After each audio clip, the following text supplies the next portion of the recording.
Chapter 35. A Shadow, a Star, and an Oracle. Gray sky above, black mud below, an endless sea of crimson in between. On this dreamlike backdrop, two beautiful girls were walking across the labyrinth. One was delicate and fragile, with blonde hair and cerulean, aimless eyes. She was dressed in a simple tunic, with leather sandals on her feet and a cloak the color of sea waves draped around her shoulders. The other was tall and lithe. She had silky silver hair and clear gray eyes. Her revealing clothes were crudely made out of black seaweed, leaving her fair skin and athletic build exposed. She was poised, alert, and barefoot. A golden rope connected two girls together. Wow, what a sight, Sonny thought. He suddenly regretted that he was not an artist. The picture just begged to be made into a painting. Wait, why am I thinking about that? People, I found people. His heart skipped a beat. If Nephi's and Kasia were here, then the orange light from before, most likely, had something to do with them. Which meant that they knew how to get to the tall hill. Which meant that Sonny didn't have to be crushed to death by the high tide. So what do I do now? He wasn't the best at ingratiating himself to other people. In fact, he was the polar opposite. People usually instinctively avoided him, and that was in normal circumstances. This time, however, he had spent a whole of 4 weeks making sure that everyone in the academy hated his guts. Good job, Sonny. Still, he was at least useful. In this situation, an additional body was already a great boon when facing hungry monsters. And he wasn't just anyone. His ability to scout ahead alone was worth a lot. Surely they'll understand that, right? With a heavy sigh, Sonny stepped into shadows and hurried to the clearing.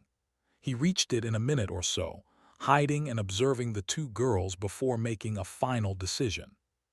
Helping herself with the wooden staff, blind Kasia slowly approached the middle of the clearing and extended her hand, finding Nephi's and touching her on the shoulder. Why did you stop? Nephi supported the blind girl and glanced at the sky. It's getting late. An awkward pause hung between two girls. After some time, Kasia asked, So you think we should turn back? Nephi's blinked and cleared her throat. Yes. Sonny was a bit amused by their exchange. What is she, a strong silent type? Then he returned to his dilemma and grimaced. How do I approach them? Damn, why is this so hard? It's not like I'm trying to ask them out on a date. I mean one of them, both of them. What am I thinking about? Just go and say hi.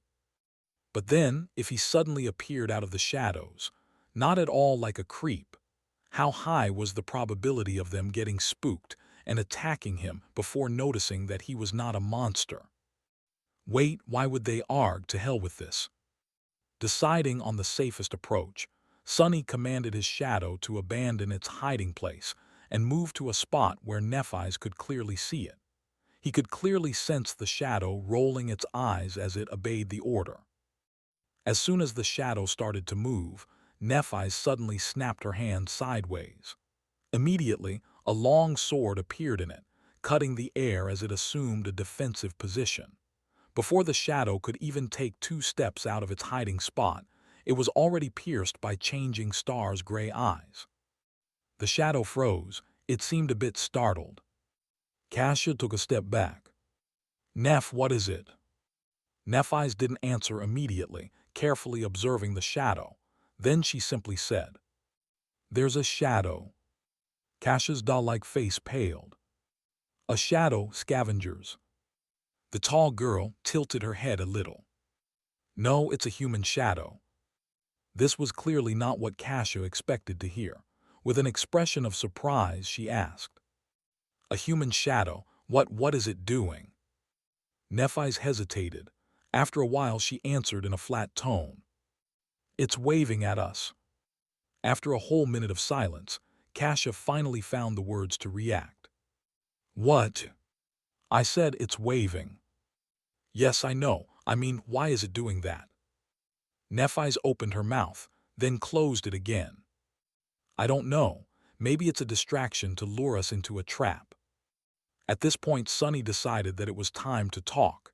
He inhaled deeply, then said in a friendly tone, "Actually, I just sent it ahead to make sure that you don't stab me with that sword, before realizing that I'm human." Immediately, Nephi's turned her head, pinpointing the exact location where Sonny was hiding in a blotch of shadows. Her sword slightly shifted, aiming at the new threat. "If you're human, why are hiding in the shadows like a creep?" "God admit I'm not a creep." Sonny shoked, but his flaw was merciless. He had to provide an answer, and a truthful one at that. "I mean you're changing Star Nephis. To be honest, I'm a little afraid." Nephis did not answer. Because of her hard-to-read face, it was almost impossible to determine whether she believed him or not. However, he included her true name in his answer for a reason. If he was some monster pretending to be human, he wouldn't have known it. Luckily, Kasia was more expressive. "Are you the boy who sat with me in the cafeteria?" Sonny smiled. Meanwhile, Nephis glanced at the blind girl. "Do you know him?"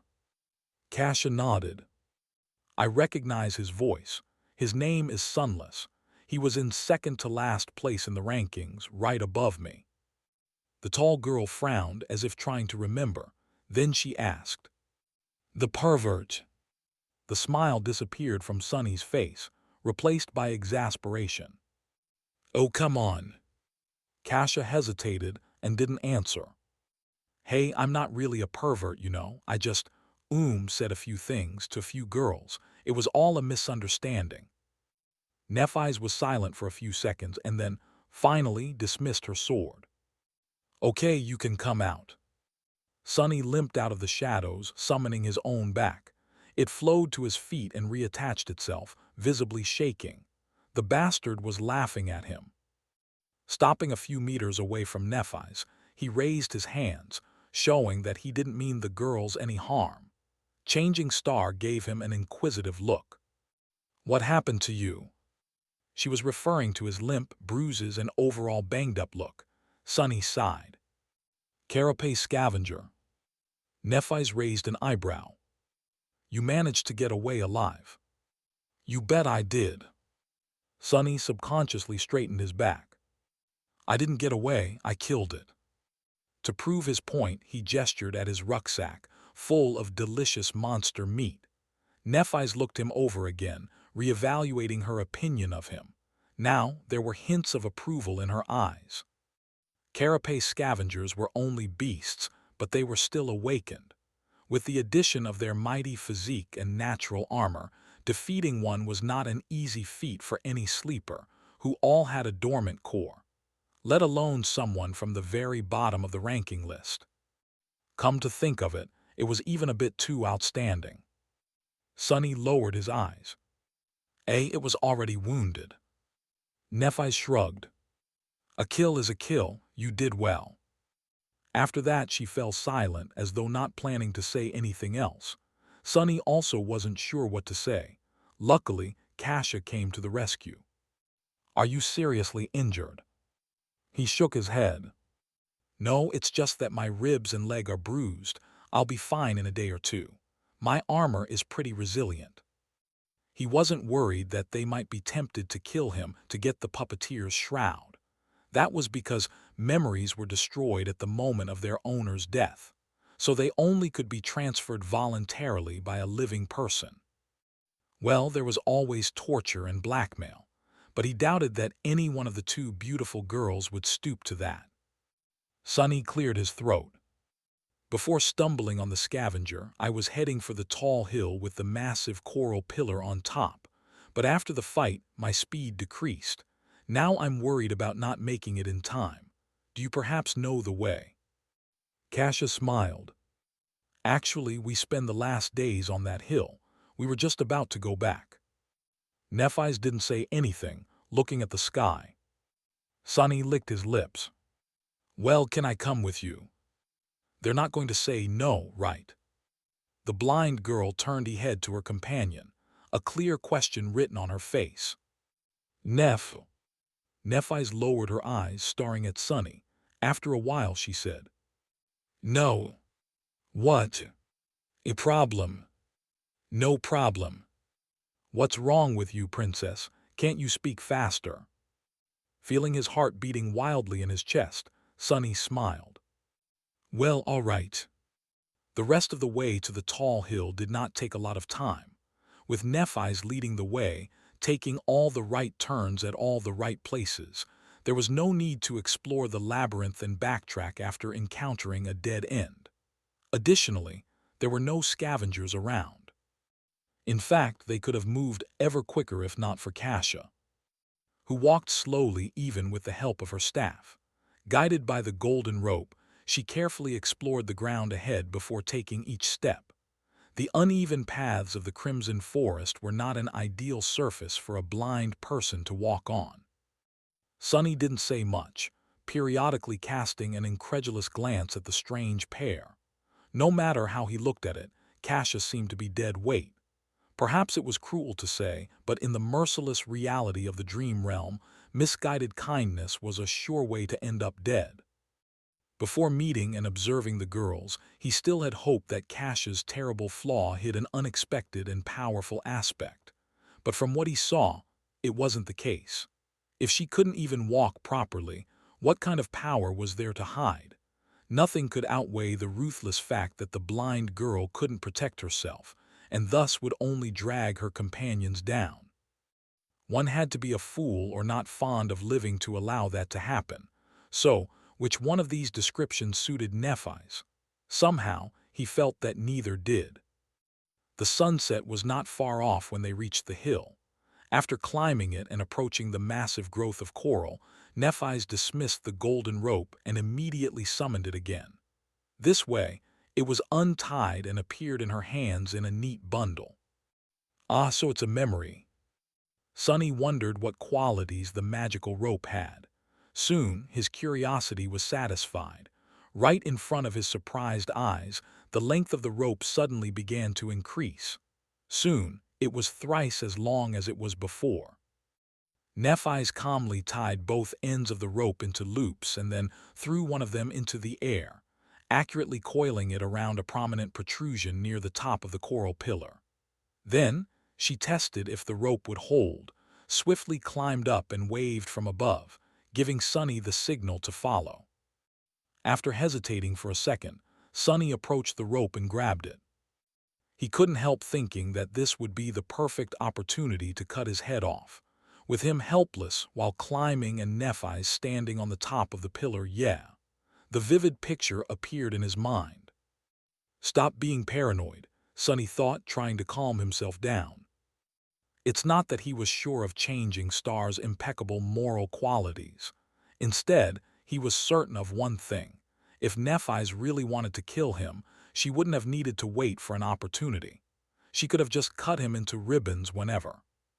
Simultaneously scared and reassured by this thought, Sunny nimbly climbed up and joined Nephi's at the top of the coral mound. He then turned around and watched curiously, wondering how Kasha was going to get to them. The blind girl dismissed the wooden staff and approached the rope.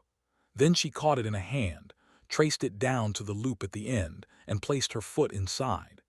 As soon as she was done, Nephi's grabbed the rope and started pulling, lifting Kasha little by little until she had reached the top. She only had to grab Nephi's hand and make a step to join them. How efficient! The coral mound was much larger than the circular stone platform of the giant knight's neck. In fact, it was almost like a small island. At the highest point of the island, hidden behind some coral blades, the girls had made a little camp. There were piles of seaweed to sleep on, strips of scavenger meat drying under the sun, and a fire pit. Sunny pointed to the makeshift fire pit. Was it you 2 nights ago? I've seen an orange light in the distance. Kasha's face darkened. Yes, this was the first time we made a fire, but it turned out to be a really bad mistake. Nephi sighed. Sunny raised an eyebrow, surprised. Why? The blind girl touched her hair and turned her head to Nephi's. At night, any light will attract monsters. We were attacked by scavengers first, and then. She paled and didn't finish. But she didn't have to. The memory of the colossal tentacle was still fresh in Sonny's mind. It seemed that he was lucky to meet these two when he had. If not, he was certainly going to make a fire tonight to roast some scavenger meat. Oh, I see. Nephi's looked at the sky and cleared her throat. It should be fine now. We still have time before the sun sets. After that, she got busy making the fire. Kasia simply sat on a pile of seaweed and waited. Not knowing what to do, Sonny lowered himself to the ground and let his tired, bruised body rest. After a while, he said, "I have fresh meat in my rucksack. Do you have water?" Kasia smiled. "Yes." After that, she extended an arm to him. A second later, a beautiful bottle made of patterned blue glass appeared in her hand. "That's a memory I have. It's always full." Sonny took the glass bottle and looked at it with envy. "An endless supply of water, huh? Sure beats my super loud bell." "Thank you." He brought the bottle to his lips and greedily drank the cool, delicious water. Indeed, no matter how much he drank, the amount of water inside did not seem to decrease. "Is it really endless?"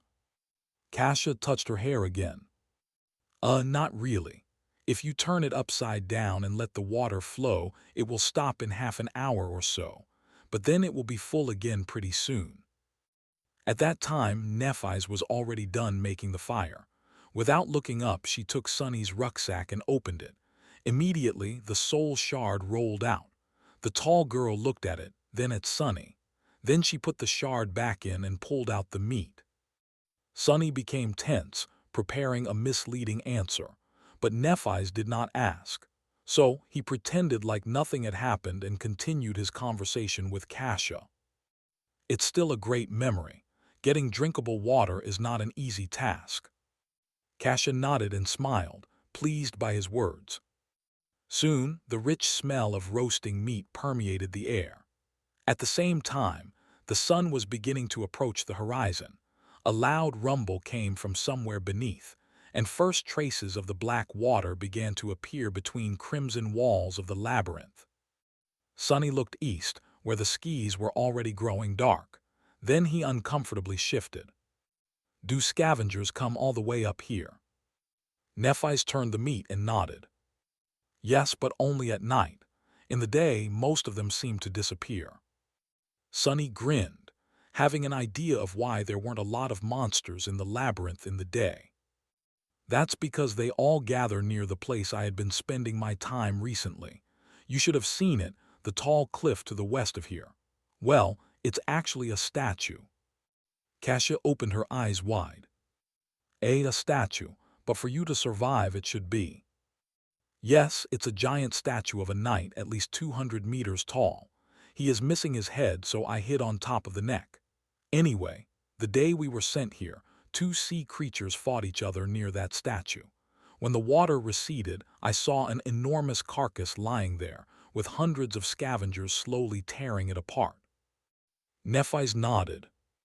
"That would explain the lack of nightmare creature in the day. How long?" Sonny blinked. "How long what?"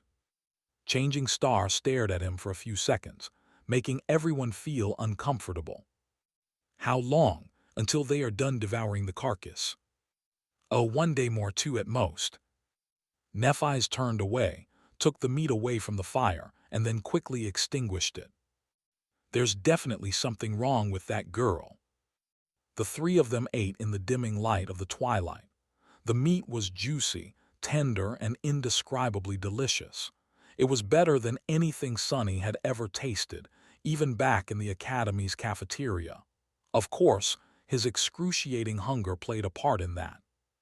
From time to time, they would pass the glass bottle to each other. When they were finished with their meal, the dark sea was back, and the night was upon them.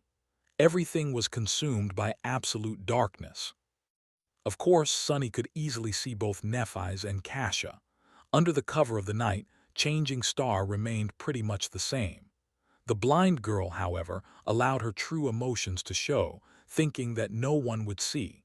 She seemed much more lost, lonely and frightened than she did in the day. As if trying to resist these feelings, Kasia said in a bright voice, "How about we formally introduce ourselves? I'm Cassie."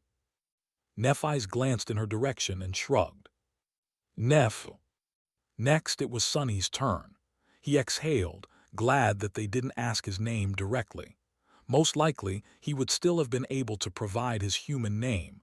However, it also might have depended on the wording of the question.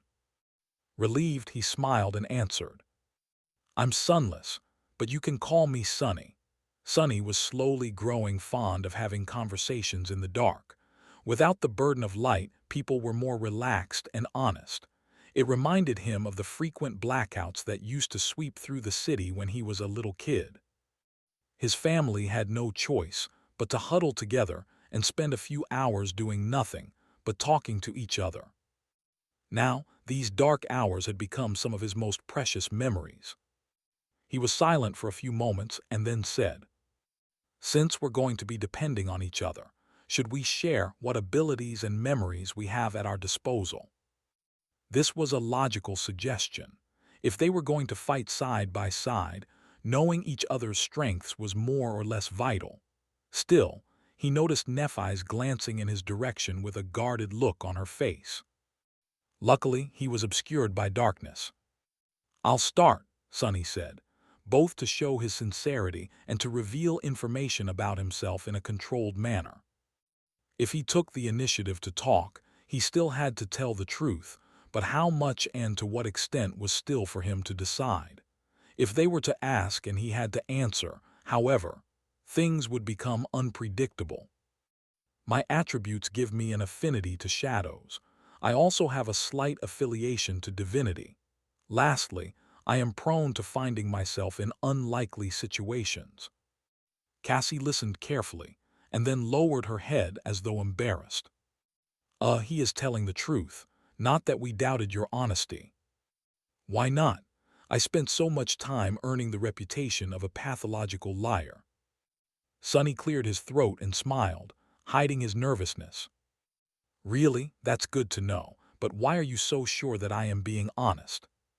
The blind girl shifted a little. "Oh, that's my ability. I can see people's attributes. Sometimes I also receive, visions. They can be about the future or the past. I mean, that's what I think. It only happened a couple of times." Sunny swallowed but then relaxed. "So she is an oracle of sorts. Luckily, her insight is limited to attributes, otherwise I'd be in real trouble. Still, I'll have to be careful around her." He finally realized how the blind girl had known about his birthday. The question was whether she had seen it in a vision of the future or in a vision of the past. If it was the former, was it safe to assume that he would certainly be able to celebrate at least one more birthday? Or did knowing the future actually affect it and changed it? For example, after learning that he was definitely going to survive, Sunny might have naturally relaxed and lowered his guard. Then he would die as the result of it. It surely seemed possible, right? That's assuming that the future could be changed, but maybe it wasn't. Then, feeling his head hurting, Sunny decided to avoid this line of thought for now. Instead, he hid his inner turmoil and said in a friendly tone, "That's a good ability. Speaking of abilities, you have already seen mine. My shadow can move independently and explore. It can't affect the material world, but we share sight and hearing. That way, I can spot danger before encountering it. The shadow is fast and stealthy. It can go anywhere and is almost impossible to notice. Oh, I can also see in the dark." He smiled, expecting the girls to understand and appreciate the utility of his shadow scout. Their reaction, however, was a bit strange. Nephi slowly turned her head in his direction, while Cassie became a bit pale and raised her hands to cover her chest. What?" Nephi frowned and said in a flat tone, "Have you ever used your ability in the academy?" Sunny blinked. What a strange question. "In the academy, sure, of course. Why?" "Oh, right, they think that I'm a pervert." Grab. Before the girls could say anything, he hurriedly raised his hand and blurted, "But I have never used it to do anything improper. You have to believe me." Fortunately, it was the honest truth. However, both Nephi's and Cassie looked skeptical. Sonny gritted his teeth. "I had more important things to do than whatever you're thinking about. I spent almost every waking hour learning how to survive." Nephi's raised an eyebrow. "I haven't seen you in class, even once." Sonny chuckled. "Of course you didn't. While you were busy wiping the floor with other sleepers, I was studying wilderness survival." It was Changing Star's turn to blink. "Wilderness what? There is such a course." Cassie seemed equally puzzled. "Yes, there is. It might seem like an afterthought for most people, but for an outskirts kid like me, who never went to a fancy school or saw a private tutor, learning how to survive in the wilderness is the difference between life and death. Without it, I would have drowned the moment we were sent to the dream realm." On a rare occasion, Nephi's looked completely bewildered. She rubbed her wrists and stared thoughtfully in his direction. "I see, I didn't know." Sonny grimaced and struggled to keep the venom from seeping into his voice. When he finally spoke, his tone was light and amiable. "That's okay. It's natural for someone of your status not to know." When he mentioned her status, a strange smile appeared on the Changing Star's face. But in the end, she didn't reply. Sonny continued, "Anyway, that's my ability. As for memories, I have 3. One is an armor, one is a sword, and the last one is a really loud bell." Now it was their turn to share. After a short pause, Nephi spoke. "My attributes give me an affinity to light and fire, as well as a strong affiliation to divinity. I have 2 memories, a rope." While she was speaking, Sonny was looking at Cassie, trying to read her expression. From what he saw, Nephi's was telling the truth, but also not the whole truth. And judging by how hard the blind girl was trying to hide her true feelings, the secret hiding among Changing Star's attributes was not at all trivial. "Interesting." "And a sword. The rope is very sturdy and can change its length. The sword is very sharp and can protect its wielder against soul's attacks to a certain extent. My ability can be used to heal." Sonny didn't miss the wording of the last part. Can be used to heal. Does this mean that its main purpose was something else? He was pretty sure that Nephi's would not reveal all of her cards just like him. However, healing abilities were extremely rare. Having one that could heal but was not limited to healing, that would be simply unheard of. But then again, she was Changing Star, one of the few people in history to receive a true name in the first nightmare. If Sonny were to consider his own aspect ability, nothing seemed impossible. "I wonder what her aspect rank is." Outwardly, he pretended to be excited. "You're a healer. That's great. Having a healer among us is incredible luck." Cassie nodded and smiled. "Neph is also an amazing fighter. You should have seen her dealing with those scavengers." "Well, I also did not actually see it, but it sounded very scary." Sonny didn't need anyone to tell him how formidable of a warrior Nephi's was. He had seen it with his own 2 eyes, sort of. Actually, they were his shadow's eyes. Well, whatever it had instead of eyes. Meanwhile, Cassie sighed. "It's my turn. My attributes are nothing special. I guess I have an affinity to revelations and fate. My ability is like I told you before. It's not very useful. About my memories, I have 3. The bottle, the wooden staff, and this armor." You already know about the bottle. The staff can create wind. The armor is actually of the awakened rank. Neff gave it to me when we met. It has a very powerful protective charm. So she's not only carrying Cassie on her back, she even gave away her only clothes. An awakened rank armor at that. What is Nephi's thinking about? The blind girl turned away and added after a while. "I used to be a pretty decent fencer before. Now I can't really fight." The last 2 sentences were obviously related to her flaw. Sunny and Nephi's, however, both chose to keep their secret, despite the fact that knowing your companion's flaw was also important for cooperation and having each other's backs. Sharing something like that demanded a very high level of trust. Right now, there was no trust between them, and even if there was, Sunny did not plan to ever share his flaw with anyone. Nephi's, too, seemed to have a lot of secrets. After a while, he said, "Good, that's good. I think we have enough tools to survive, provided we use them right. I guess it's time to sleep." In the darkness, Nephi's tilted her head, listening to his words with a distant look. "All right, I'll take watch first."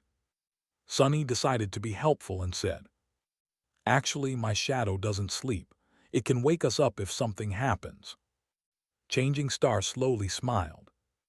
"I'll take watch first." Feeling a bit of coldness in her voice, Sunny sighed and shrugged. "Suit yourself. What are you going to watch, huh? You can't even see anything. Whatever. Just don't blame me when something giant swallows us in the middle of the night."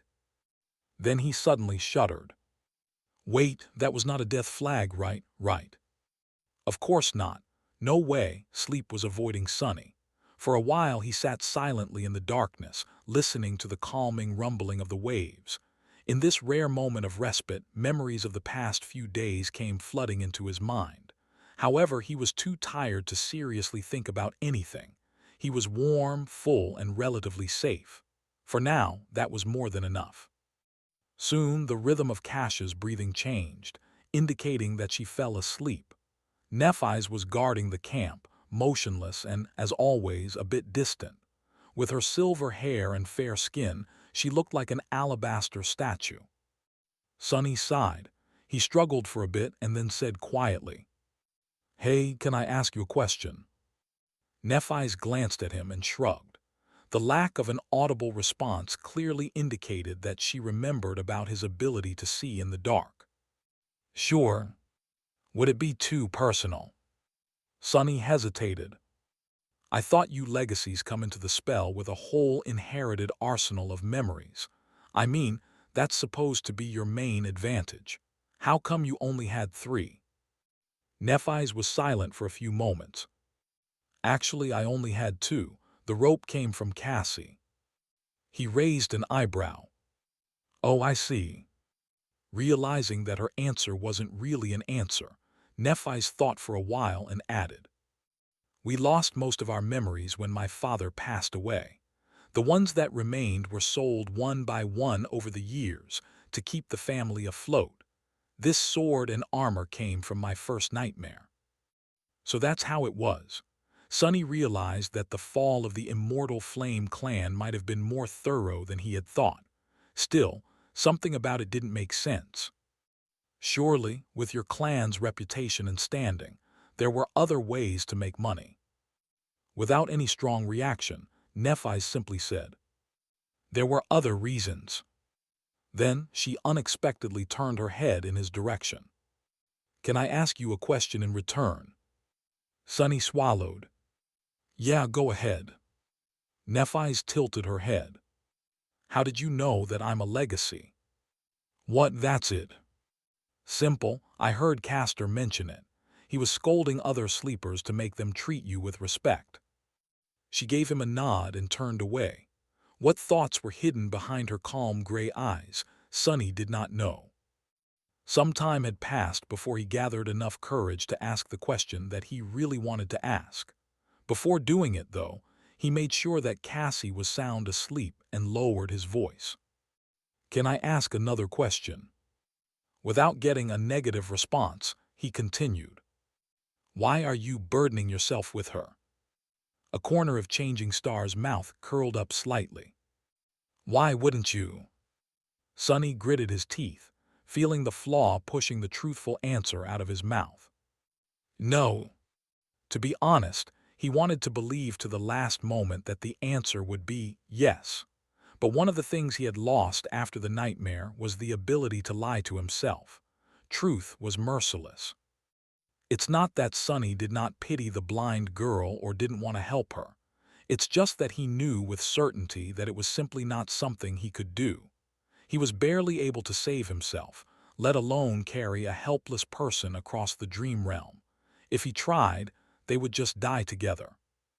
Still, he couldn't help but be a little disappointed in himself.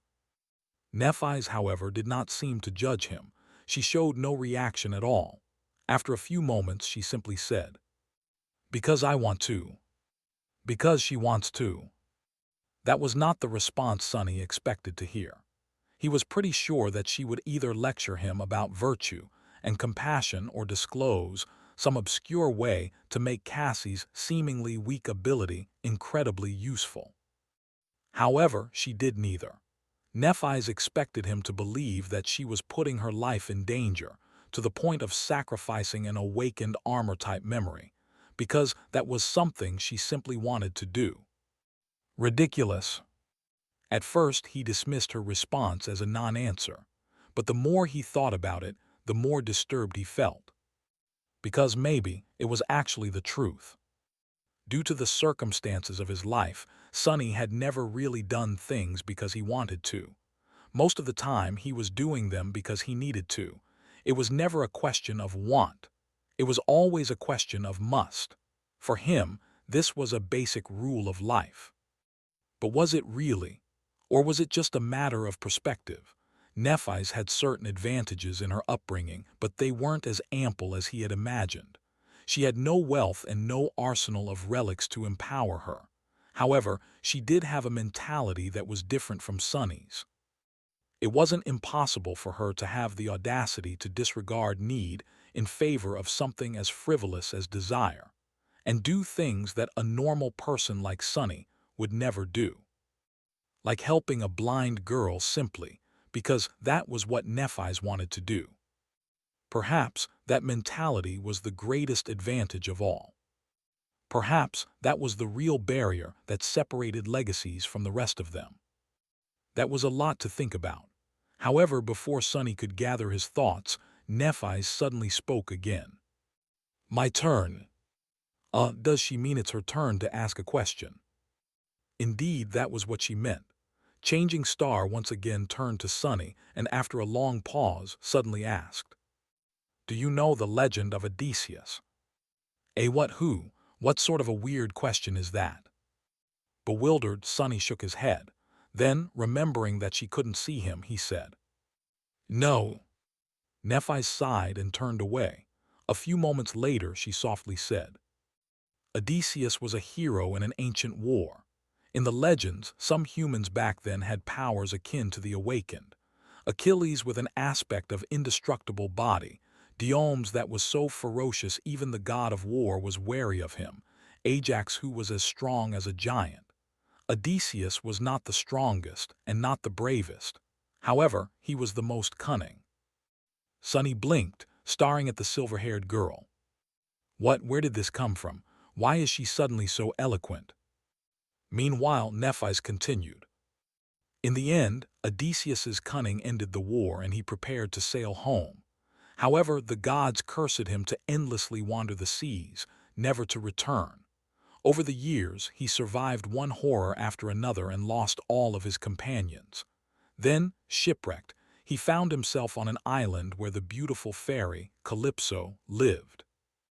Changing Star's ethereal, strangely wistful voice resounded in the darkness, creating an enthralling atmosphere.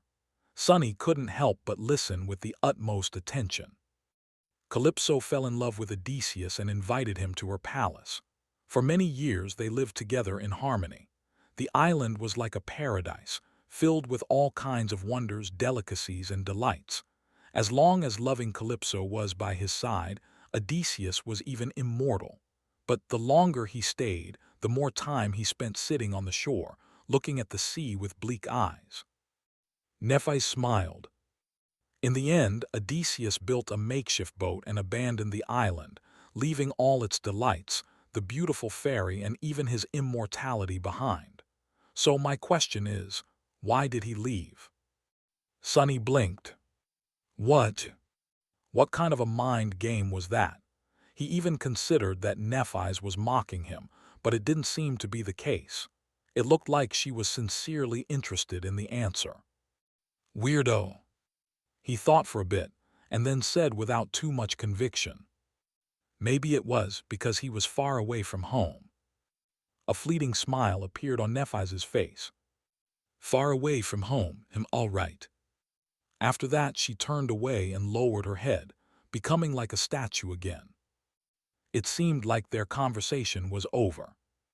Grumbling internally, Sonny lay down and tried to fall asleep. However, the image of bleak-eyed Odysseus kept appearing in his mind. After a while, he whispered, "Well, did he make it back home?" Soon Nephi's replied, "Yes, he returned to his wife and son, and they lived happily ever after." Satisfied, Sonny smiled and turned on his side. When he was already half asleep, he heard Changing Star's quiet voice once again. This time, it was barely audible and aimless, as though not directed at anyone. Odysseus was the first human to break the will of gods. In the morning, Sonny and Nephis were the first to get up. While the sun was rising and the sea was retreating, they made a fire and began preparing a simple breakfast. With Cassius still asleep, they did not talk to each other much. It was like the last night's conversation did not happen. However, after some time, they somehow ended up discussing the plan for the next few days. Nephis had some ideas. With what you told us about scavengers crowding to the west, the logical step would be to start moving east as soon as we can. Of course, north and south are also acceptable, but that won't put as much space between us and the enemy. Sonny nodded, agreeing with that logic. We have explored to the east a little, but not enough to confidently make it to the next high point in a day. That's why the best course of action would be to spend today scouting a path to that group of cliffs over there and move the camp tomorrow. He sighed. Do you have any idea where we are? Would there be a human citadel to the east? Nephis shook her head. I've never heard of a region that fits the characteristics of this place. In any case, we have to move to find out more. We'll either find a citadel, encounter an unconquered gateway, or die. East is as good of a direction as any. Plus, it's the safest, because there's a horde of monsters to the west. At that point, Cassie suddenly sat up straight. Her eyes were wide open and her face was a little pale. She looked nervous and excited. Nephis frowned. Cassie, what's the matter?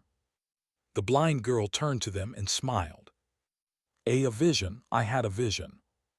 Like a prophetic dream, Sonny thought, trying to come to terms with this new reality of someone being able to see the future, or the past. Meanwhile, Changing Star stretched her hand, as though prepared to summon her sword. Are we in danger? Cassie energetically shook her head. No, it's not that. People, I saw a castle full of people.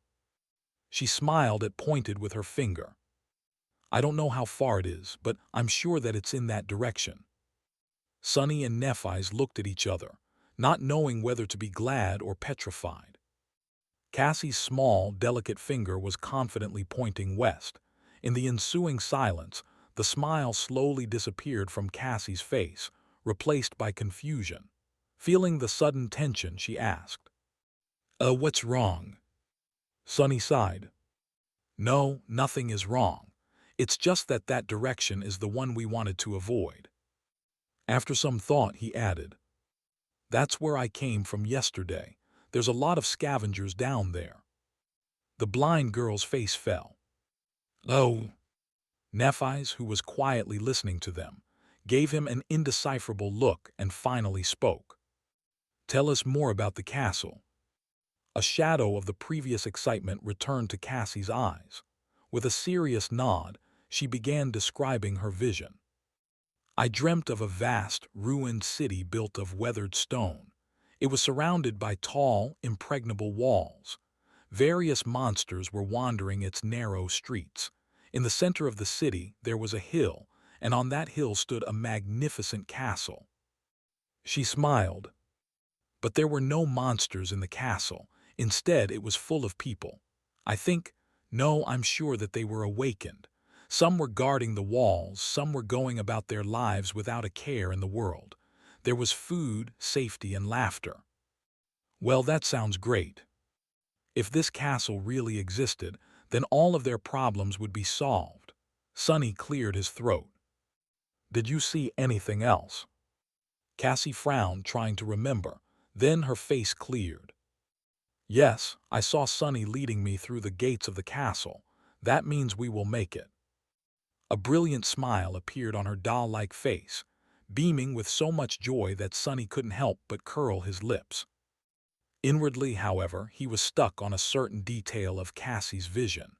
It was that, when talking about reaching the castle, the blind girl only mentioned the two of them.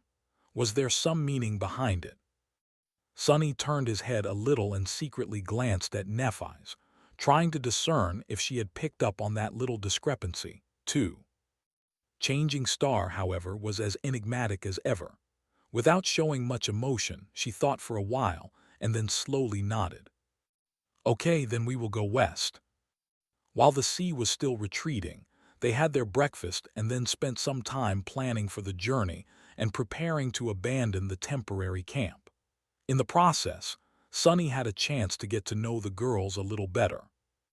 It was then that he came to a sudden realization, which almost made his head explode from bafflement. That mind-blowing realization had to do with Nephi's. Back when they first met in front of the academy's gates, Sonny had formed a certain impression of the confident, distant girl. Later, her behavior and the different revelations about changing stars past only served to reinforce that impression. Nephi seemed to exist a bit apart from the world. She was mysterious, aloof, and rather cool. Her taciturn character and strange speech patterns made people interacting with her feel unnerved and rattled, often revealing more than they had been planning to. The less she talked, the more she seemed to know. That silent, indifferent confidence was arresting and sometimes even oppressive. However, that impression turned out to be completely wrong. The actual truth behind the matter had nothing to do with being cool and aloof. After talking to her a bit more and observing their interactions with Cassie, Sonny almost fainted when he realized that Nephi's was simply an incredibly, ridiculously, painfully awkward person. It was as though she had no idea how to talk to people. Every time she tried to convey something, she would either use the wrong words or stumble in the middle of the sentence and fall silent. Her tone never matched what she was trying to say. Often, she would forget to put correct intonations in her speech, making questions sound like statements or vice versa. Added to that was the fact that, like many introverted people, Nephi's was not in a habit of openly showing her emotions. It's not that she didn't have feelings, it's just that she was really bad at emoting them. As a result, her face always looked cold and neutral. That's why, most of the time, she simply chose to talk as little as possible or not to talk at all. All of that added up together, then multiplied by her general weirdness, was ultimately responsible for creating the false image of a mysterious, unapproachable ice princess. When in fact, she was just shy and completely inept in communicating with people. After coming to that realization, Sonny tried with all his might but still failed to stop himself from staring at Nephi's with wide eyes. He just barely managed to not let his jaw hang open. What the hell? That's not in line with how a protagonist should be. In his mind, Nephi's had definitely been the type of person to be the main character of any event. At the center stage, there were always confident, strong people like her and Castor. People like himself and Cassie, on the other hand, were relegated to exist far away in the background. Now, however, no, that line of thought was also wrong. The fact that Changing Star had problems with expressing herself and lacked social skills did not mean that she was not strong. In fact, it might have meant the opposite. She still achieved everything that she had achieved, but with the added layer of adversity. She was still dangerous. At that moment, Nephi's finally noticed that Sonny was staring at her. She looked at him and, after a long pause, asked in an emotionless tone, "And what?" He blinked, extricating himself from this sudden flood of thoughts, and cleared his throat. Nothing. I was just going to ask when are we setting off." Nephi's appeared to be thinking. After a while, she turned away and said, "Soon." You really can't manage more than one word, can you?" Utterly bewildered, Sonny hid his emotions and smiled. All right then." In the gray light of morning, they abandoned the tall hill and ventured west, retracing their steps from yesterday. Knowing the path, the small party made quick progress. Nephi's was walking in front, her sword arm ready to strike at any moment. A bit behind her was Sonny.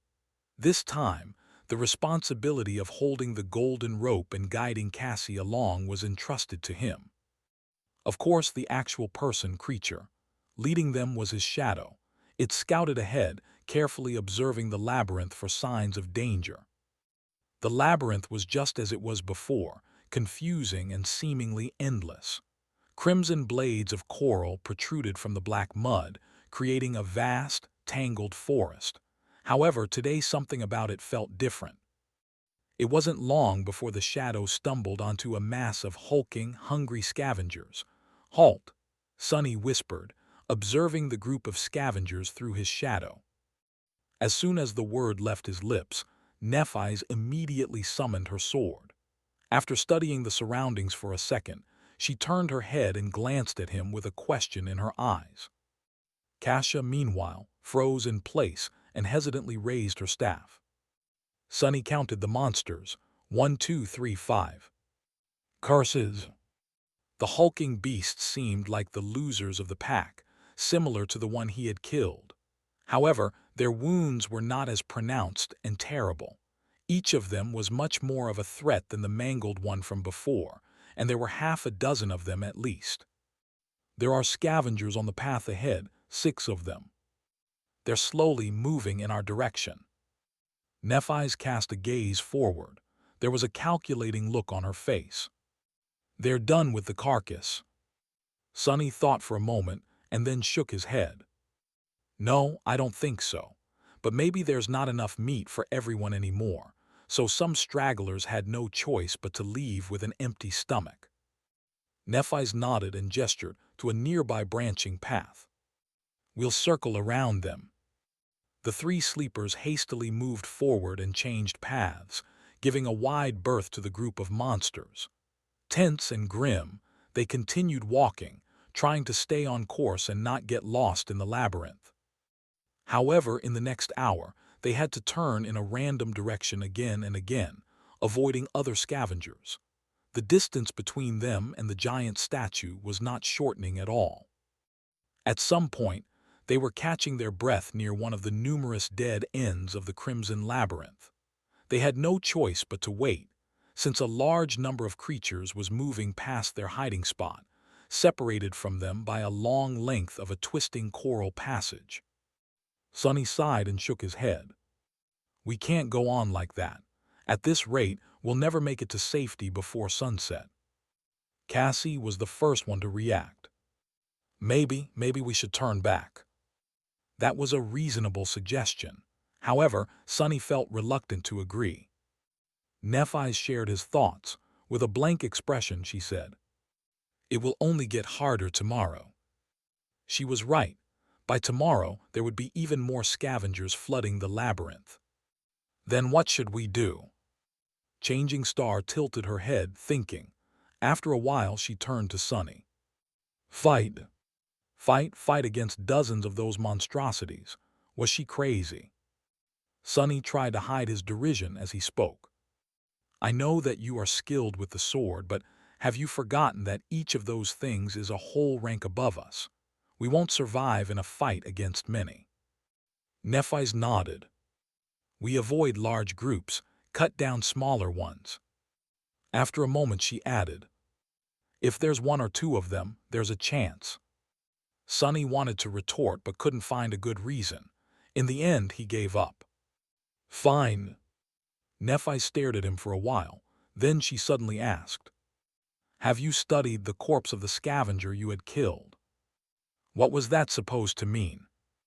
A bit surprised, Sonny shook his head. "No." He was too busy being in pain, and trying to make it to safety before the sea returned. And why would he study a corpse? Wait, I think teacher Julius mentioned something. After a short pause, Nephi spoke. Scavengers have 3 weak points on their bodies. The first one is obvious. It's their joints. Anything that has to be flexible can't be too rigid. So there's gaps in the armor above the joints. By targeting the joints, you can diminish their mobility and attack capacity. So, by studying a dead monster, one could better understand their strengths and vulnerabilities. This idea was so obvious that Sonny admonished himself for not realizing sooner. Meanwhile, Nephi's continued. The second one is the same. It's where their torso connects to the carapace. If you manage to accurately hit that spot, you can heavily injure a scavenger and deal serious damage to its body. However, unless you succeed in severing its spine, the wound won't be fatal. It'll still be able to fight for a while. Sonny couldn't help but notice that Changing Star's awkwardness seemed to disappear whenever she talked about things that she felt confident about, like ancient heroes, or killing things. Curious. The last weak point is on their back, approximately at the level where the eyes are. There's a slightly concave, discolored cavity in their armor. It is where several armor plates connect. The chitin there is comparatively thin. If you can pierce through it, you can destroy the brain directly. That will be a killing blow. That is good to know. However, that weak point was too high to be hit by a human. After all, scavengers were more than 2 meters tall. As though reading his thoughts, Nephi's added, that weak point is very hard to target. Circling around a scavenger is almost impossible due to their size, speed, and the attack range of their pincers. She looked at him and calmly said, if we stumble on a single scavenger, I'll be the bait. My task will be to make it turn around and then restrain it, exposing the third weak point. Your task will be to kill it. Sonny gulped. What if there's 2 of them? As usual, Nephi's paused before answering. Don't die. It wasn't long before they were left with no choice but to attempt a fight against a scavenger. Behind them, there was a long stretch of the labyrinth with no suitable branching paths for them to turn onto. Ahead of them, there was a small clearing with only one other passage leading out of it. Not far into that passage, a massive scavenger was moving slowly in their direction. Sonny quickly described the situation and waited for Changing Star's feedback. Without much delay, she gave him a nod. We fight in the clearing. After that, Nephi's gently guided Cassie to the wall of the labyrinth and helped her find a place to sit. Wait here, we'll be back. After some thought, she added, soon. As Nephi's moved to walk away, Cassie grabbed her hand. Her face was pale and tense. Neph, you be careful, okay? Nephi's blinked and tilted her head a little. Then she smiled. Sure. With that, she and Sonny hastily headed for the clearing. By the time they got there, the scavenger was seconds from appearing. Sonny's shadow flew out of the passage and reattached itself to his feet. Without having to discuss things with Nephi's, he quickly hid in the shadows and waited there, hopping for a chance to attack. Nephi's, on the other hand, strolled to the center of the clearing and calmly stood there, her shoulders relaxed and her back straight. An elegant longsword appeared in her hands, carelessly pointed to the ground. Not knowing what else to do, Sonny silently repeated her words. Don't die. A second later, the scavenger walked into the clearing. When his tiny eyes spotted Nephi's, an evil light ignited in them. Without wasting even a second, the massive monster screeched and rushed forward to attack. Its huge pincer shot forward with terrifying speed, tearing the air in its path. Nephi swiftly sidestepped, dodging the pincer, then leaped backward, removing herself from the path of the rushing monster. Simultaneously, her sword flashed in the air, cutting deep into the joint of one of the scavenger's front legs. Azure blood spattered on the ground. Of course, this small wound was too insignificant to slow the scavenger down. With surprising agility, it twisted and delivered a crushing sideways swipe. Nephi's, who just barely landed on her feet, had no choice but to deflect the blow with her sword. She managed to disperse most of the impact by holding the blade at the right angle, but the remaining force was still enough to throw her off balance. At that moment, the second pincer came down. Instead of trying to regain her equilibrium, Changing Star went with the fall and somersaulted over one hand, ending up distancing herself from the monster a bit. Her sword lashed out again. The follow-up attack followed almost immediately. However, Sunny did not care about the details anymore. The only thing he cared about was that, through this risky series of dodges and leaps, Nephi's had managed to circle to the opposite side of the clearing, forcing the scavenger to turn its back to the shadow in which he hid. It's now or never. Gritting his teeth, Sunny lunged forward. Before Changing Star finished her last dodge. Before the scavenger's pincer crashed on her from above. Before Sunny had time to become scared. He closed the distance between himself and the monster and jumped with all his might, landing on top of its carapace. Then, he used all of his weight to thrust a hand forward.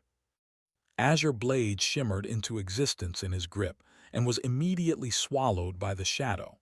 A breath later, the dark blade hit precisely into the concave, discolorated cavity in the scavenger's armor. With a crack, the chitin broke, allowing the tip of the sword to sink deep into the scavenger's body. The monster shuddered and then heavily fell to the ground. Sunny was thrown from its carapace, landing in the mud with a roll. That easy. It was already over.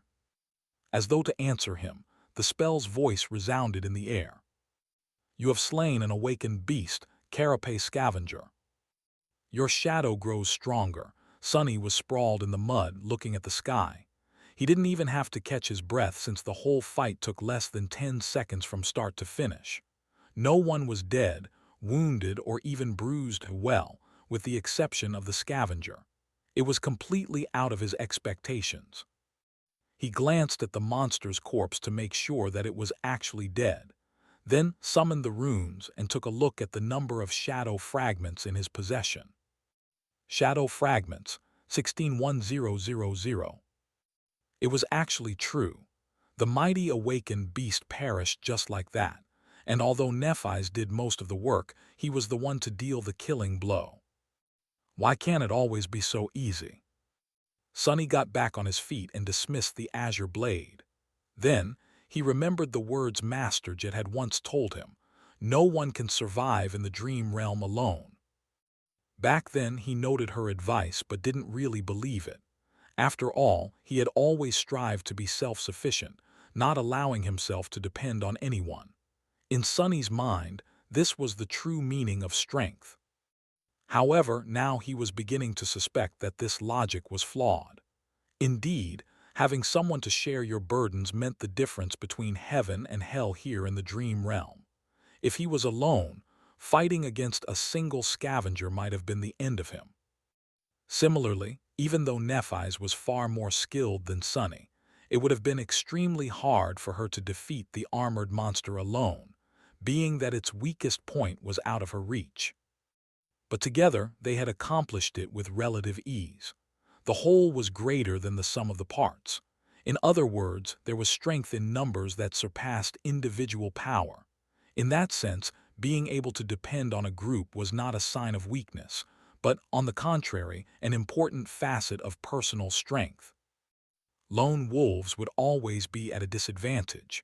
That was another lesson to learn. It's not like I had much of a choice. He walked over to Nephi's and checked if she was okay. Apart from slight damage to her makeshift seaweed clothes, everything seemed to be all right. She glanced at Sunny. Memory. He shook his head. Nephi sighed. It seemed that she was a bit impatient to get herself a suit of armor of her own. If Sunny was a gentleman, he would have suggested to loan her the puppeteer's shroud for a while, but alas, he wasn't. That armor was extremely valuable and had cost him a lot. Plus, unlike Changing Star, The picture of Sunny wearing nothing but a seaweed loincloth would have been more disturbing than aesthetically pleasing. So, he said nothing. Meanwhile, Nephis headed for the dead scavenger and said without turning her head, "Bring Cassie." With a sigh, Sunny turned around and left the clearing. Soon, he approached the place where the blind girl was waiting patiently for their return. Hearing his footsteps, she flinched and raised her head. Sunny." How did she recognize me? Must be the way I walk. Yeah, it's me. Everything is over. Come on, I'll bring you to Nephis. Using the wooden staff, Cassie stood up and turned to him. Are you guys all right?" Sunny smiled. "Of course, we dispatched that critter in no time, didn't even get a scratch." Cassie smiled with visible relief. "Good, that's good. Oh, right, the rope." Sunny took the rope and guided the blind girl back to the clearing. On the way, he felt a bit weird. With the delicate girl walking behind him, he couldn't help but think of his little sister. As a toddler, she used to follow him around too, as though they were glued together.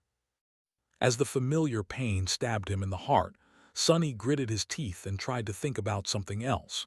It was all in the past anyway. Back in the clearing, Nephis was done breaking apart the scavenger's carapace. The shimmering soul shard was already in her hand. Without saying anything, she tossed it to Sunny. He caught the crystal and looked at her with surprise. "Why are you giving it to me?" Nephis blinked and stayed quiet for a few seconds. Then she said as a matter of fact, "I don't have pockets." "Oh." Still a bit bewildered, Sunny put the soul shard into his rucksack. But why wouldn't she just absorb it? He opened his mouth to ask the question, but she seemed to realize something and added, "We'll divide the spoils later." All right." Nephis, meanwhile, turned to Cassie and said after some deliberation, "I was careful." Then she smiled. "Your shadow grows stronger. Your shadow grows stronger. Your shadow grows stronger." Sunny was feeling somewhere in between of being ecstatic and peeved. Throughout the day, they managed to kill 3 more scavengers, each time with not much risk to anyone except for Nephis. The process was largely the same. After discovering the monster, he would hide in the shadows, while Nephis would act as bait. Then, when the time was right, Sunny would stealthily approach and finish the fight with a precise strike of the azure blade. He was wondering if that was what being in the main hero's party felt like. To anyone else, maybe with the exception of Castor, dancing around a deadly awakened beast would have been a tall task, most likely ending with the dancer's death. Nephis, however, had managed to do it over and over again seemingly without too much strain. What's more, her performance was based solely on skill, with no aspect ability involved. In that regard, even Castor couldn't have done better. She was swift, calm, and precise. Every move she made was calculated and perfectly timed.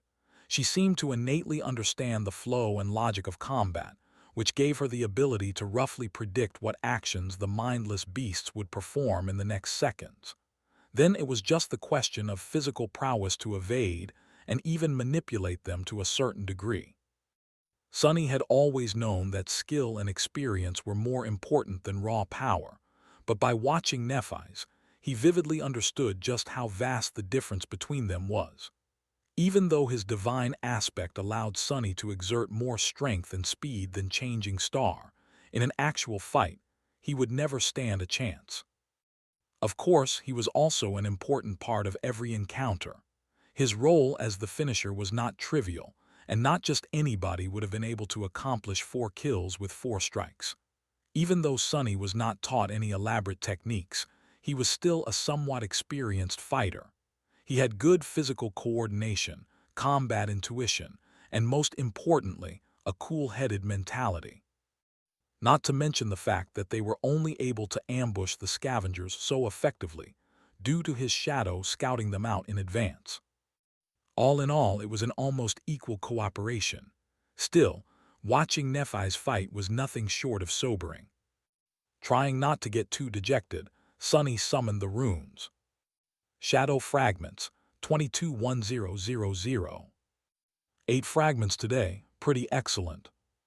Currently, they were waiting on the edge of the labyrinth path leading directly to the giant statue of the Headless Knight. There was a group of scavengers between them and the statue, moving past without any haste. The sunset was near, but they still had time. Slowly minutes flowed by. At some point, Nephi's gave the command to move. Helping Cassie along, Sunny followed Changing Star and quickly traversed the open space between the labyrinth and the statue. Now, they only had to get on top of it. However, it wasn't that easy. Scaling the 200-meter-tall monument would have been hard in normal circumstances, but now they also had to somehow pull Cassie up. Leaving her behind until they were at the top would not have been safe. In the end, Nephi's and Sunny took turns pulling the rope every 20 meters or so. Cassie would hold onto the rocks and wait until they climbed higher, and then the process would repeat. It was slow and torturous, and by the end, Sunny's muscles were sore and almost on fire. But they managed to get to safety before the dark waters washed them away. As the night began to descend, the 3 sleepers sat in the center of the circular stone platform and rested. As they did not bring any materials to make a fire and it was already too late, there was no way to cook food. They ended up chewing on the strips of dried meat, passing the bottle of limitless water around. After some time, Nephi's gave Sunny a sign to take out the spoils of today's journey. He took out the 4 shimmering soul shards and put them on the ground. Without any discussion, Changing Star moved 2 crystals in his direction and took 2 for herself. Then, she gave one of hers to Kasha. Sunny watched it in silence. By the time Nephi's and Cassie had absorbed their soul shards, he still didn't make a move to take his. After a while, he took another crystal out of the rucksack and moved all 3 to Nephi's. The silver-haired girl looked at him with surprise. "Don't you want to grow stronger?" Sunny grinned. "Of course I do, but these won't do me much good right now. It's no secret that you are the main fighting force of our group." He sighed. "The stronger you are, the better our chances of survival will get. Plus, it's not a gift. It's a trade." Nephi's raised an eyebrow. "A trade? What do you want?" Sunny deliberated for a few seconds before answering. "It's rather simple.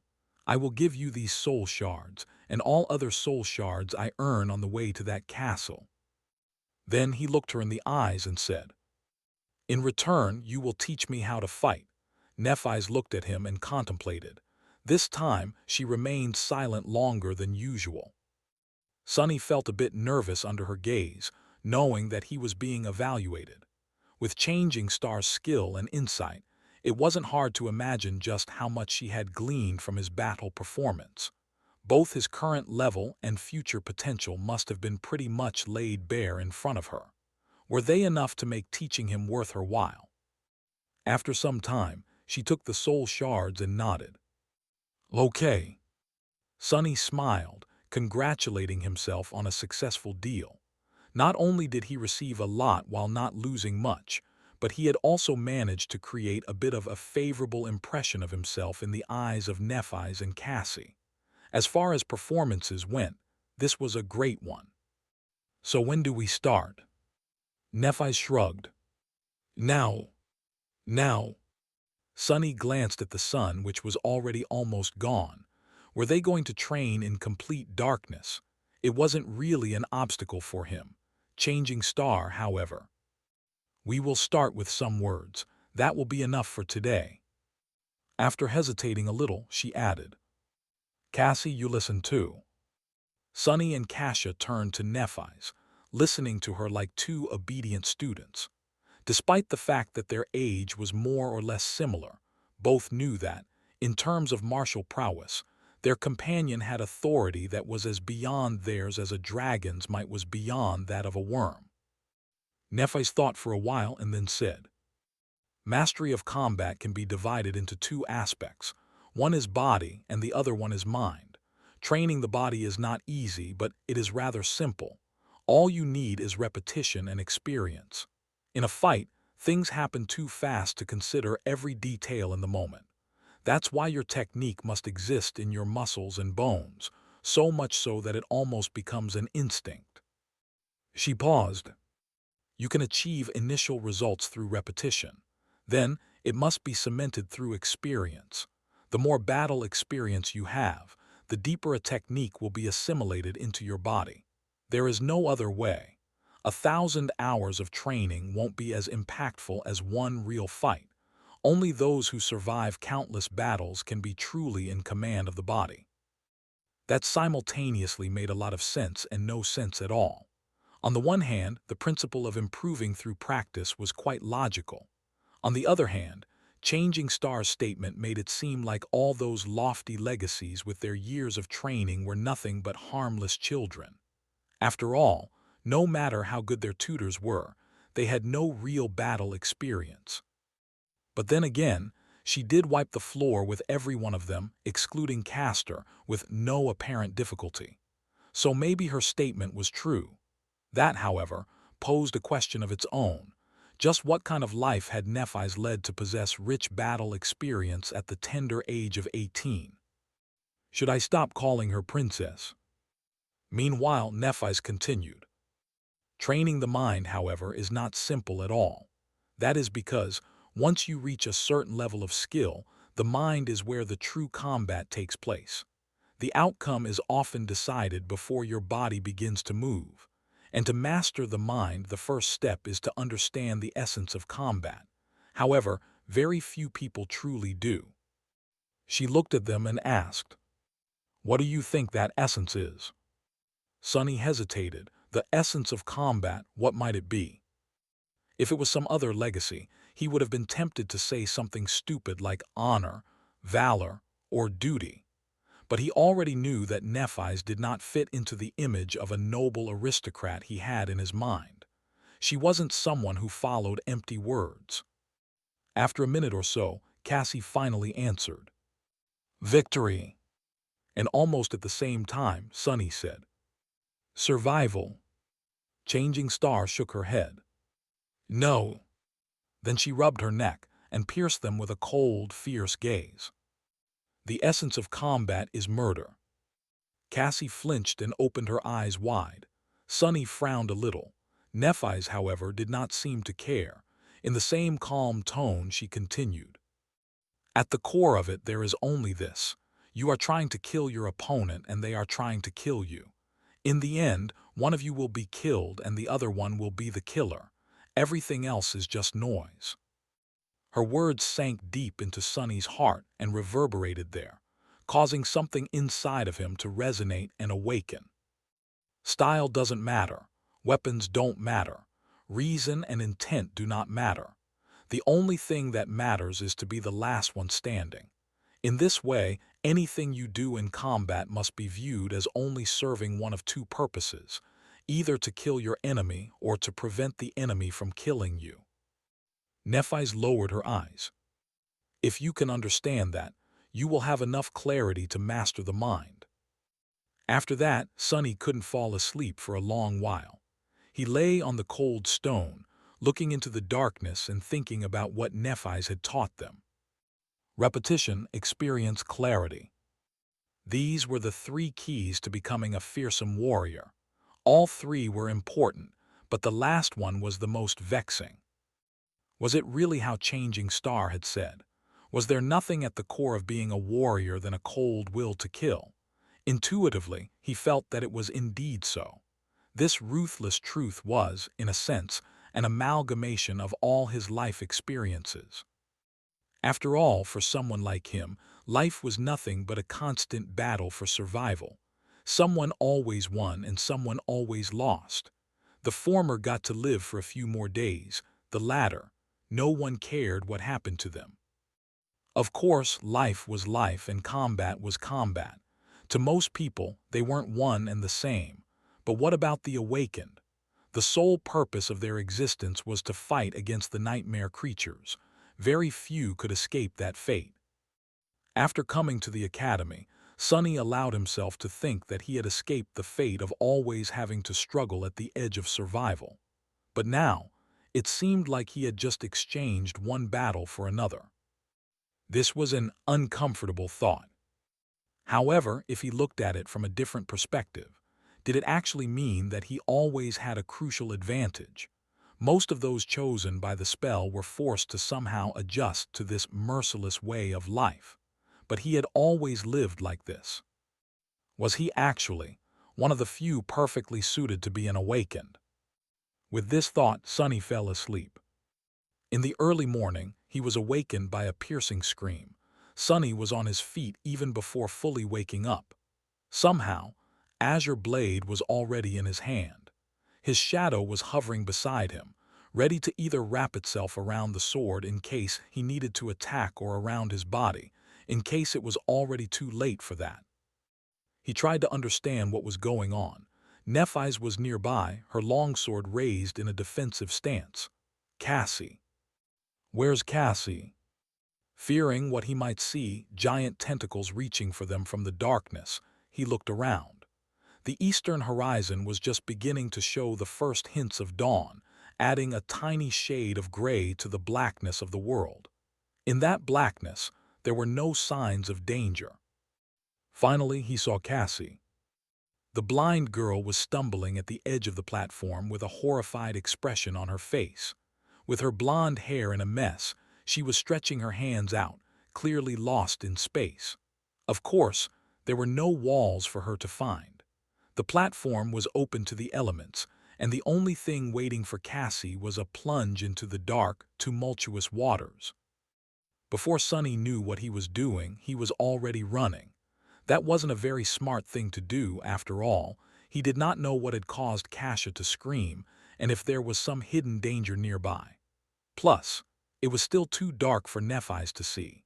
His sudden lunge could have caused her to lash out with the sword before asking questions.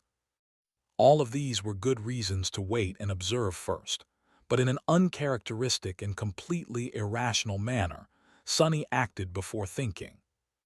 He caught Cassie moments before she took a step off the platform, and holding her tightly in his arms, dragged the blind girl back. "I got her," Sunny yelled, letting Changing Star know that there was no need to stab him with a sword. And then, in a quiet voice, he said to Cassie, "I got you, it's all right, everything is fine, calm down." He felt the girl's body trembling and looked around again, trying to understand what had scared her so much. But there was nothing. Nephi's was listening to the sea for the same reason. After a few seconds, she asked, "Do you see anything?"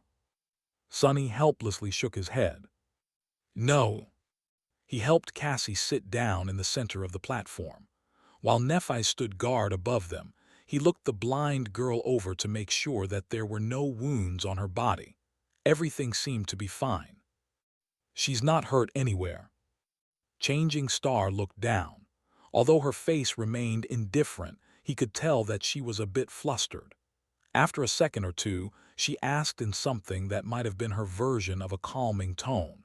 It sounded pretty much exactly the same as usual. "Cassie, what happened?" Magically, that did seem to calm the blind girl down a little, at least enough for her to speak in a quivering voice. Cassie extended one hand and pointed down. The head I saw, oh gods." Sunny frowned and looked at Nephi's. Did she see a vision, the past? The tall girl was silent for a moment. "I don't know, it never happened before." Both of them turned to Cassie, not sure what to do.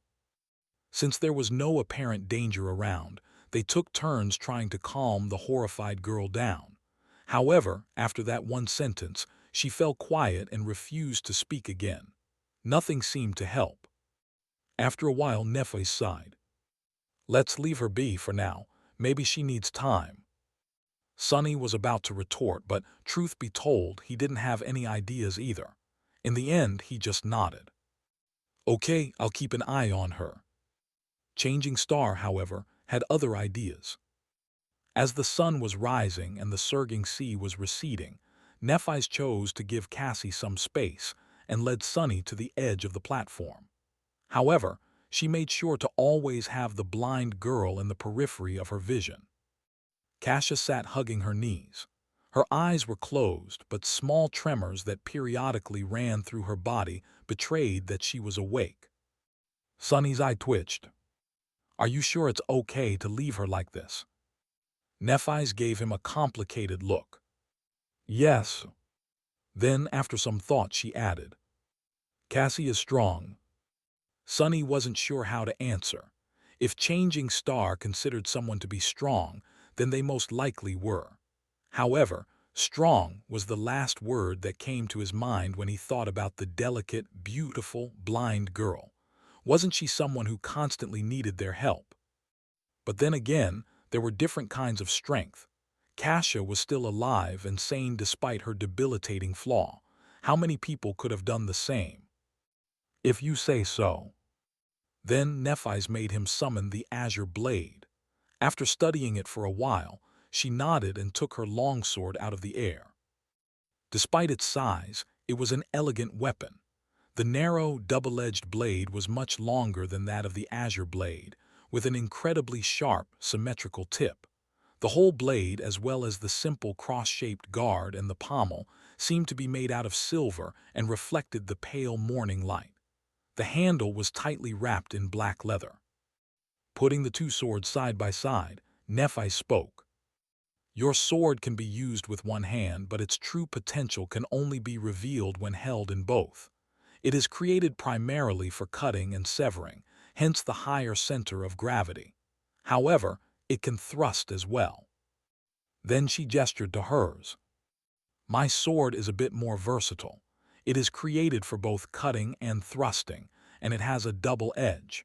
However, the principle of wielding these two swords is the same." She took the sword in both hands, placing one near the guard and another near the pommel. Then, she performed a downward slash. They are both leverage-based weapons. When held with two hands, one hand pushes.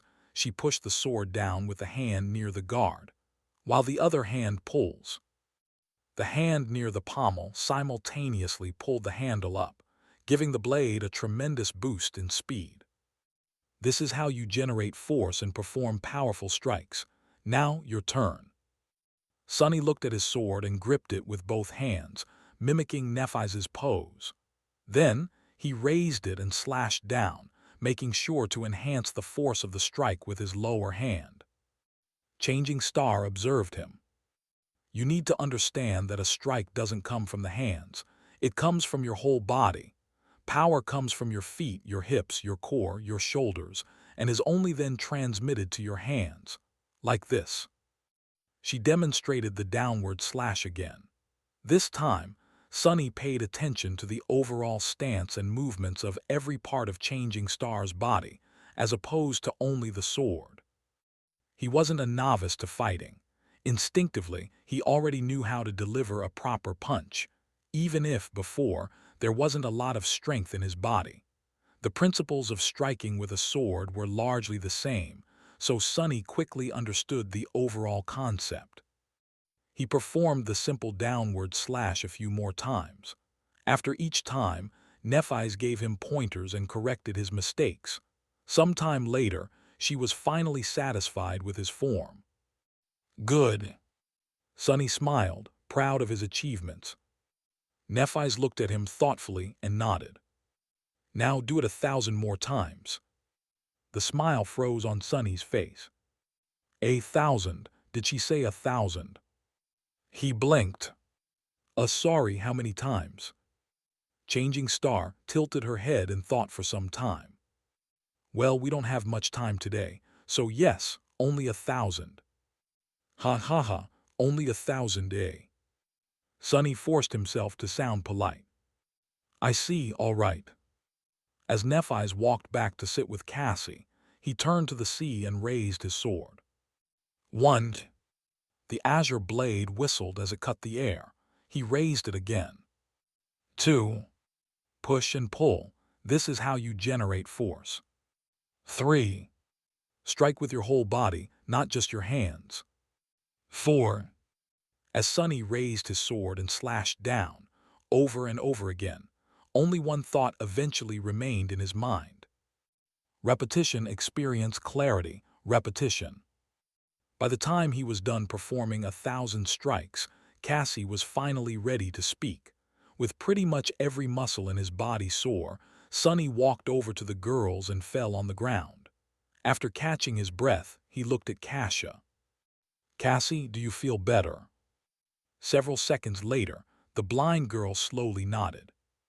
"That's a relief." He shifted and hesitated for a bit. Kasia didn't look too well. Her face was still very pale with a distant, dazed expression on it. Her body at least was no longer trembling. Sonny wasn't very good at talking to people, let alone placating them. He wasn't sure what to say. He cast a gaze at Nephi's and sighed inwardly. Who knew that one day he would turn out to be the most sociable person for as far as the eye could see? What a joke. "Can I have some water?"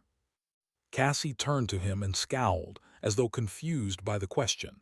Then, she suddenly gasped and opened her eyes wide. Oh, sorry, yes, of course." She summoned the limitless water bottle and offered it to Sonny. He took it with a grateful smile and greedily drank a few gulps before giving the bottle to Nephi's. Eventually, it returned to Cassie. "You drink some too." After she did, he awkwardly patted the blind girl on the shoulder.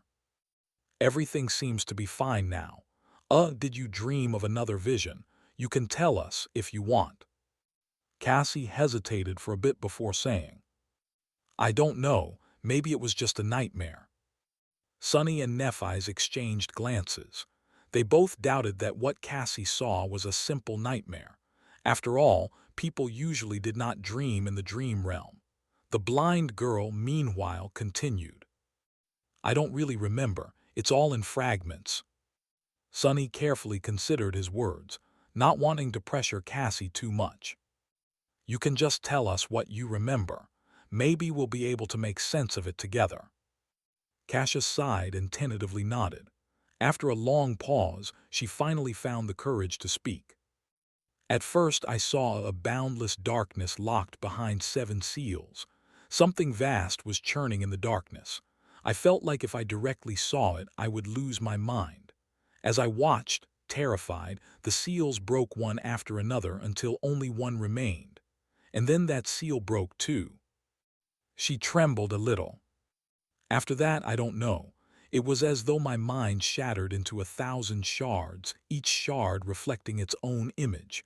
Most of them were dark and scary. Some I have already forgotten. The other."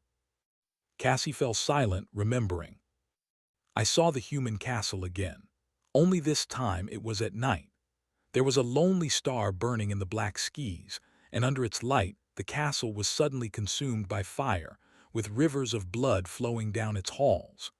I saw a corpse in a golden armor sitting on a throne, a woman with a bronze spear drowning in a tide of monsters, an archer trying to pierce the falling sky with his arrows." Finally she looked up, her face full of horror. "In the end I saw a colossal, terrifying crimson spire. At its base, 7 severed heads were guarding 7 locks, and at the top, a dying angel was being consumed by hungry shadows. When I saw the angel bleed, I suddenly felt as though something so precious that it can't be described with words was taken from me." Her voice became quieter. "Then I felt so much sorrow, pain, and rage that what little remained of my sanity seemed to disappear. That was when I woke up, I think." Nephi's and Sonny remained silent for a while, trying to make sense of what Cassie had told them. Even if Nephi's had an idea, she didn't show it. Sonny, however, was totally lost. He couldn't even begin to decipher the hidden meaning behind the vision, if it even was one. Previously, Kasia's vision about the castle was pretty much straightforward. It showed her a human fortress and even the direction in which it was situated. This time, however, her dream was disjointed, full of weird symbolism and vague, uncertain images, much more like a charlatan's prophecy than a vision gained through an aspect ability. Finally, he sighed. Maybe it actually was just a nightmare. Your previous visions weren't like this, right? Cassie silently shook her head. Sonny scratched the back of his head. Well, people don't usually dream in the dream realm, but you do. Perhaps seeing a random nightmare once in a while is a side effect of your ability. The blind girl turned to him, a faint relief written on her face. You really think so? He hesitated, trying to find the right words. Why not? It's a possibility. Inwardly, however, he felt uneasy. A dying angel being consumed by shadows. Why does it sound so ominous? I should try and stay away from angels in the future. Gee, what has become of my life? A sentence like that doesn't even sound insane anymore. With that, they were finally ready to welcome a new day. Sometime later, they were sitting on the western edge of the stone platform, looking at the scavengers below. Sonny's shadow was busy scouting a path to the next high landmark. Were there always that many? Sonny glanced at Nephi's and shook his head. No, there were much more. They seem to be almost done with the carcass. I doubt it will last until nightfall. Which meant that, by tomorrow, all these beasts would be roaming the labyrinth, making it hard for the three sleepers to make any progress. It would be best to leave today and put some distance between themselves and the horde before the scavengers were done with their feast. However, without scouting a path in advance, there was a chance of not making it to safety in time. Both options were risky. Nephi's frowned, seemingly thinking the same. After a while, she said, I don't want Cassie to spend another night near this statue. Let's leave now. Sonny thought for a while, then opened his mouth to offer his own opinion. However, a sudden commotion below prevented him from speaking.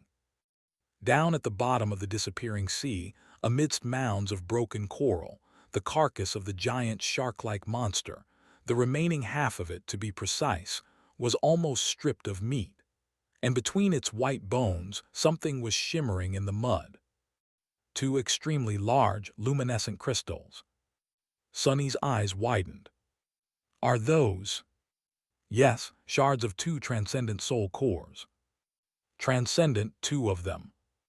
Suddenly, he was simultaneously filled with greed and fear. Greed because of how rare and precious transcendent soul shards were. Fear because the giant shark turned to be a corrupted devil, at least.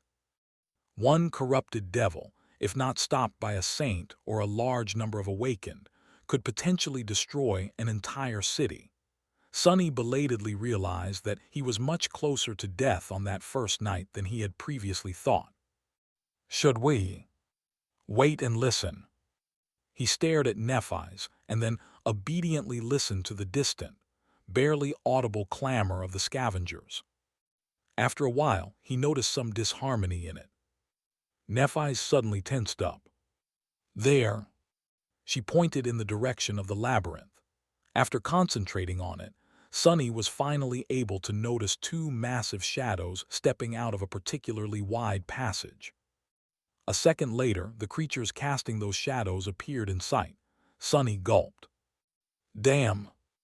The monsters looked like the scavengers, but not quite. To start with, they were much larger, towering above the surroundings at more than 3 meters of height. Their carapace seemed to be thicker. It was colored in deep black and scarlet, like an ancient armor drenched in blood.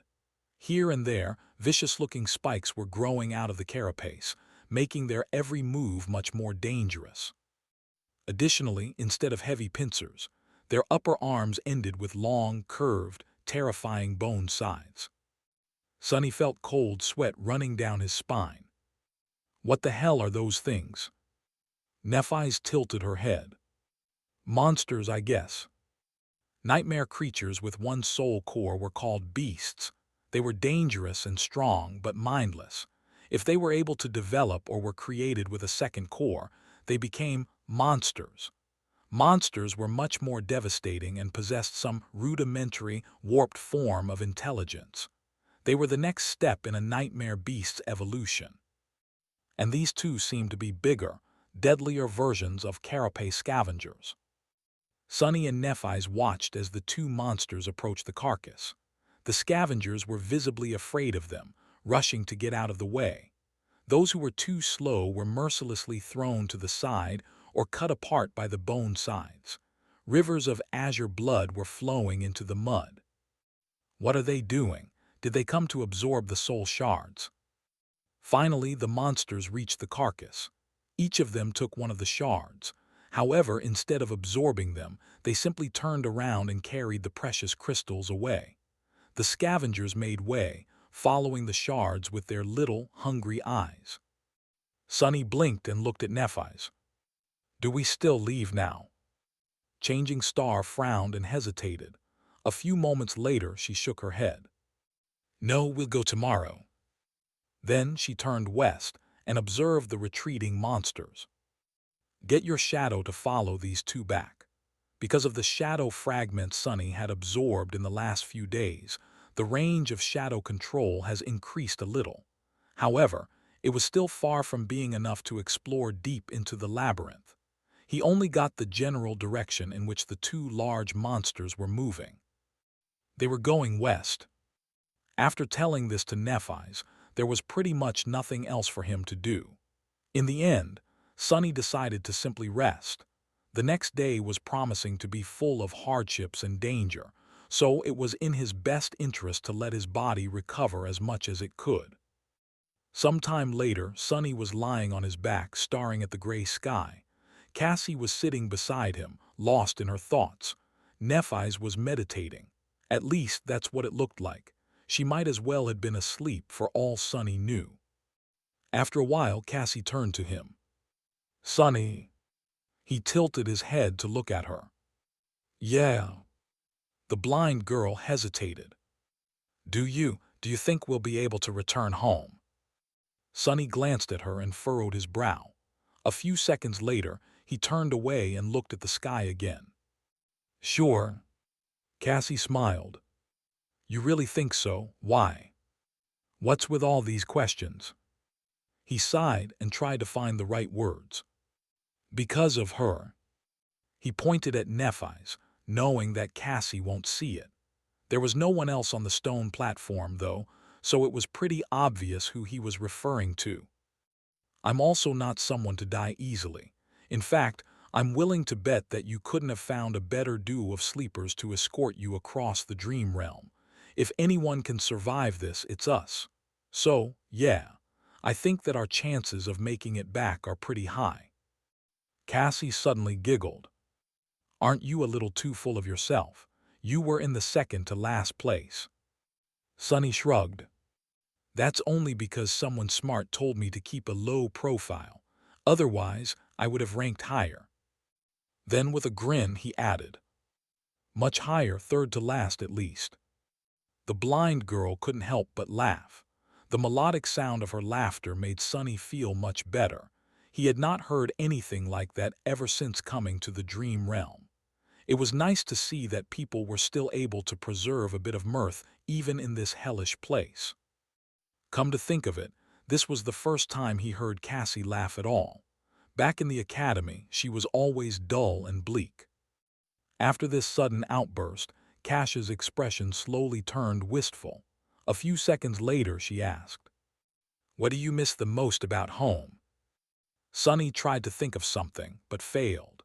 He wasn't sure that he even had a home in the real world. The tiny room he had been renting previously was nothing but a temporary shelter from the rain. As for the real world as a whole, his life there wasn't that pleasant either. Finally, he said, "I don't particularly miss anything." Cassie was very surprised. "Really? Don't you miss your family?" Sunny smiled. "I don't have a family. Well, I guess I have a sister somewhere, but we haven't seen each other in many years." "Oh."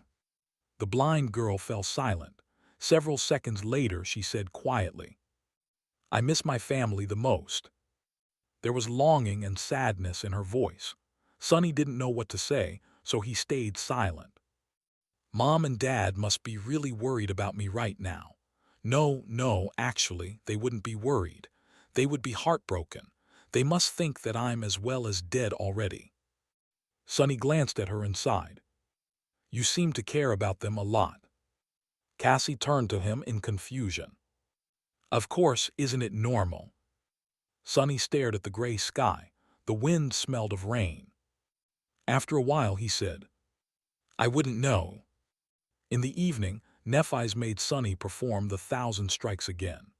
After that, they ate the last strips of dried scavenger meat and took turns sleeping, so that one of them could always keep an eye on Cassie. Thankfully, nothing happened during the night.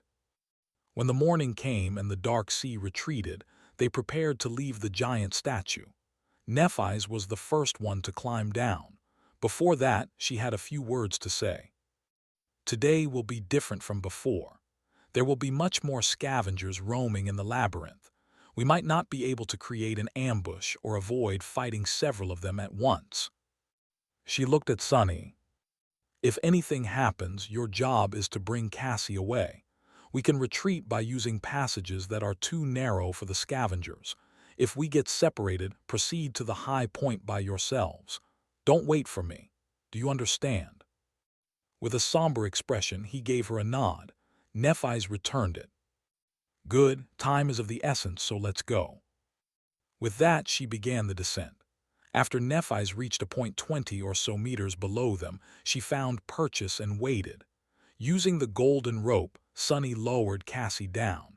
Just like while climbing up, they took turns helping the blind girl. Luckily, climbing down the statue was much easier. Soon they reached the ground. Entering the labyrinth, the trio moved forward with haste. The shadow was ahead of them, scouting for monsters and optimal paths. Despite that, their progress was slow and chaotic. They had to constantly change direction to avoid groups of scavengers, often ending up in dead ends or moving further away from their destination. Sunny, who played the role of the scout and navigator, felt his brains slowly starting to boil. At some point, however, they inevitably ended up in a situation where a fight was unavoidable. There was a large group of scavengers at their heels, and a pair of them blocking the path ahead. Neither of the two groups had noticed the sleepers yet. However, since there were no other passages to turn into, it was only a matter of time. Nephi's considered their options for a few seconds. There was a scowl on her face. Finally, she said, If there's only two, we can take them. Sunny looked at her with uncertainty in his eyes. But there's no time to set up an ambush.